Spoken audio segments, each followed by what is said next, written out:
So, the UK housing market crash. It's all over the headlines, but is it actually a crash?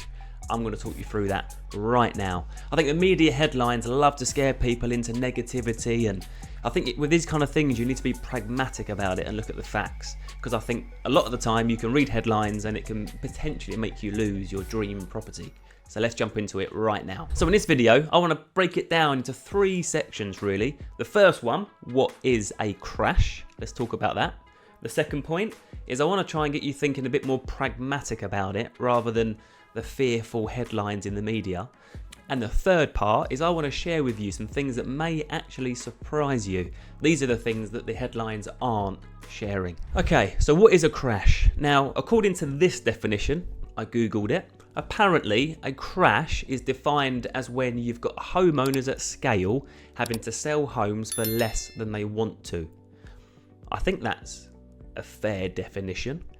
But in my 20 years of being an estate agent and selling nearly £400 million worth of property, and having worked in the industry for the last 20 years, and I've worked through the 07-08 crash, that really was a crash.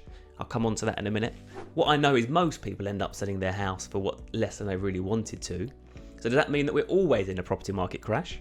I get there's people right now who are having to accept less for their house and they really have to. But there's a lot of people, particularly who are looking to upsize in the market, who are selling their house for less than they wanted to, but they're buying their house, their next house, for a lot less than they thought they would have had to. So for a lot of people, this market is the best time to move. But when it comes to a crash, I don't agree with the fact that we're in a housing market crash, all right? And that moves on to my next point around let's be pragmatic about it. So if I showed you this picture, this is a crash. 07-08 banking crisis, it came all the way down. It from peak to trough, what's that, 25% from peak to trough? And what we're seeing right now, I believe, is a market correction and a market slide. Yes, prices are falling. That's going to happen during a high interest rate market, but it's definitely not a crash. Here's another great example. UK house prices year on year percentage change. Obviously, we've got the 07-08 banking crisis crash, and then we've had COVID. Here's what you need to really understand about being pragmatic, is prices rose in 2020 to the end of 2022 by around 20%. So even though we might have seen a drop according to Halifax and Nationwide to 2.6% or 3.8%, or the latest published figures of 4.9%, that's got to be offset against a 20% rise over the past 2 years. That was a bubble. That was a COVID-fueled property market. But that just means from 2019, we're still up 15%. So house prices are still very good value and still quite high compared to 2019. So even a 5% drop, even a 10% drop, which is where I think potentially prices could go, I think we're still far from in a property market crash. Now here's another example. May 2019 and 2020, 2021, 2022, prices obviously through COVID skyrocketed up 20%. Yes, they've dropped slightly, interest rates have gone up, that's a natural thing that's going to happen, but it's not a crash. I don't believe it's far from a crash actually. It's more of a correction. That's a great way of putting it. House price correction. The issue with the market now is that that's coupled with it's way more expensive to buy a property. But there are potentially some good signs. The base rate was held yesterday, wasn't increased any further, and there's some really good signs that we could be flattening out. Transactions are down 40% year on year, so there's less supply coming to the market because a lot of people are staying where they are. There's still a fair amount of demand, and so I would think we need to get out of our minds this house price crash and look at it as more of a house price correction. All right, so let's move on to something that may well surprise you. You've got all the media headlines, house price is this, house price is that, buyers can't afford to buy this, and a lot of it is scaremongering.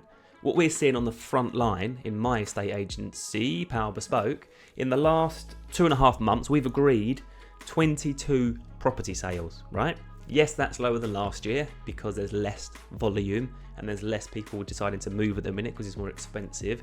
But something really interesting is 70% of those were agreed at the full marketing price or above. Really interesting. Now, yes, the marketing prices were lower than they would have been 12 months ago. I think where we stand, the latest house price indexes suggest the market's down around 5% since peak. They're putting peak as kind of August, September 2022.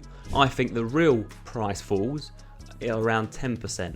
And the reason I refer to the real price falls is the figures that you're reading in the published articles now were property sales that were agreed 6 months prior. It takes a long time to go through solicitors and be published on land registry. One of the big issues that I think we're going to find is we're going to have another bubble straight after, as soon as interest rates start coming down and pushing prices up even further, because new build companies haven't built nowhere near as many properties as they've needed to over the last 12 months. So there's going to be a huge lack of supply in the next 3 years, is my belief. So there we go, quick overview. UK housing market crash. I really do not believe it's a crash. I believe it's a correction. It's a slide that's going to happen, but it has to be offset against the fact that house prices rose 20% across 2 years, which is crazy. I own an estate agency. I help people buy property, sell property, move on to the next chapter of their life. And I think all we need is a nice stable market where everybody can move on to the next chapter of their life.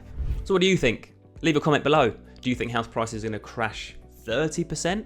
Do you think they've gone as far as they're going to fall? Do you think they might fall another 5, 10, 15%? Let me know in the comments. I'll be really interested to know what your thoughts are. And if you need any help or advice, give me or my team a call. Contact our office. We'd love to help, and I'll speak to you soon.